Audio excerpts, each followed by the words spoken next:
আজকে আমি আমার অনেক ফেভারিট একটা ব্র্যান্ডের ব্যাগ আনবক্সিং করব। এটা আমি অনেকদিন জমাই রেখেছিলাম, আপনাদের সাথে শেয়ার করব দেখে আমি ব্যাগটা এখনো ইউজ করিনি। আর এটা আসলে অনেক এক্সপেন্সিভ, এই কারণে আমি ভেবেছিলাম আমি আমার কোনো স্পেশাল ডেতে এটা ইউজ করব। সো আজকে আমার জন্মদিন, তাই আজকে আমি এটা আনবক্সিং করব। ওকে বাবা, করি দেখি এটার ভিতরে কি আছে।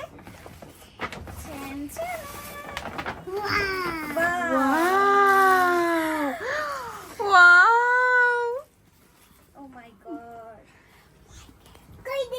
দেখো বাবা, খুলে দেখবো ভিতরে কি আছে।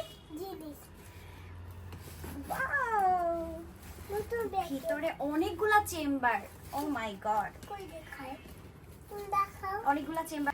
সো আজকে হচ্ছে এই ব্যাগটা আমি আমার আউটফিটের সাথে কন্ট্রাস্ট করে নিব, কারণ গ্রিনিশ গ্রিনিশ একটা ভাব আছে ড্রেসের মধ্যেও। আর আমি আমার স্পেশাল দিনের জন্য এটাকে বাঁচিয়ে রেখেছিলাম। সো আজকে আমার বার্থডে, এর চেয়ে বেশি স্পেশাল কিছু হইতে পারে না। সো আর বাকি ভিডিও আপনাদেরকে আমি বের হয়ে দেখাবো। Bye bye.